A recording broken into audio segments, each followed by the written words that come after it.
Bismillahirrahmanirrahim. Assalamualaikum warahmatullahi wabarakatuh. Rekan-rekan semua, kita akan melanjutkan worksheet ya. Jadi ini lanjutan dari siklus akuntansi yang sebelumnya. Untuk nama dan contoh kasusnya masih melanjutkan dari yang sebelumnya ya, teman-teman masih tetap kita menggunakan kasus yang Jamal Tur. Nah, di worksheet ini, sebenarnya worksheet ini ataupun sering disebut dengan neraca lajur, ini merupakan sebuah kertas kerja yang isinya adalah lajur-lajur ataupun kolom-kolom yang direncanakan secara khusus untuk menghimpun semua data-data akuntansi yang dibutuhkan pada saat perusahaan akan menyusun laporan keuangan dengan cara sistematis.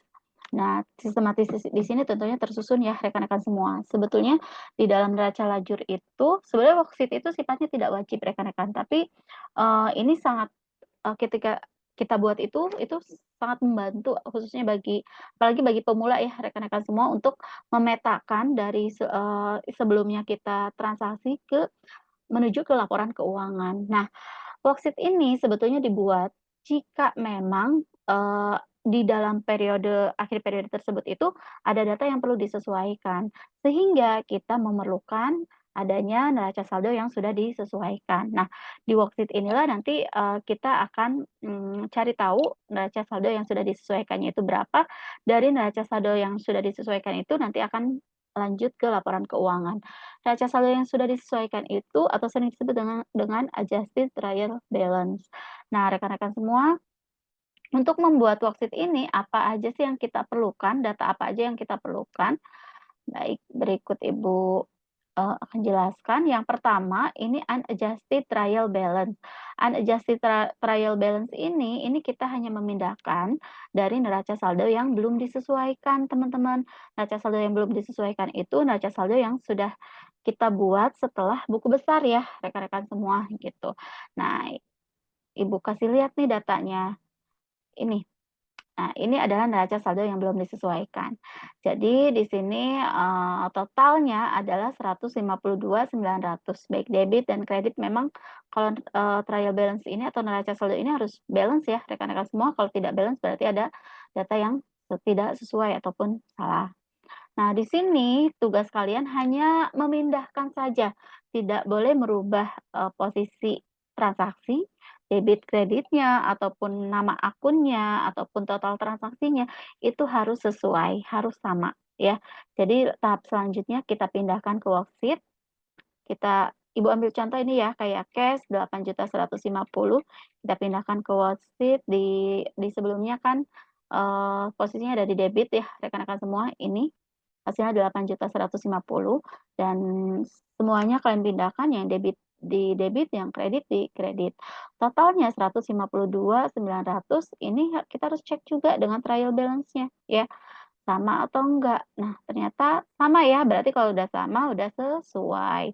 Kita lanjut ke adjustment-nya, karena di transaksi sebelumnya pada PT, eee, apa ini tuh, Jamaltur itu dia ada di akhir periode itu ada transaksi-transaksi yang harus disesuaikan. Nah, contohnya apa sih? Kayak transaksi receivable dan sebagainya. Adjustment ini juga sama, rekan-rekan semua hanya memindahkan di adjustment entries yang sudah kita buat sebelumnya. Ini ya, tuh. Supply expense kita tinggal pindahkan 1.600.000, itu dia posisinya ada di debit. Kita lihat di worksheet ternyata di sebelumnya kan belum ada ya, nama akunnya, kalian boleh menambahkan di bawahnya. Di sini ada, supply expense sebesar 1.600.000, posisinya ada di debit. Itu ya rekan-rekan semua. Nah, setelah kalian pindahkan semuanya ke kolom adjustment ini, kita cek lagi totalnya ya. Ini kan total ini harus sama dengan adjustment entries. Di sini totalnya 10.100.000. Kita lihat nih, sama ya rekan-rekan semua, ini sudah terpindahkan.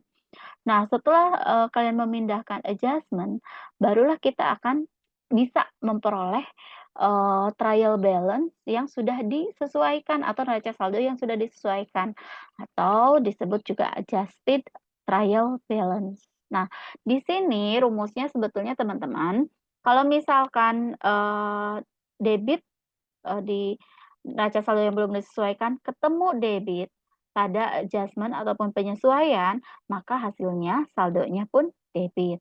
Dan apabila ini nih contohnya ya, akun receivable 25 juta bertemu dengan 3.500.000 tentu kita total ya, ditambah 25 juta ditambah 3.500.000 hasilnya 28.500.000 dan semuanya posisinya ada di debit. Ini kalau ketemu debit, maka hasilnya akan debit dan dijumlah.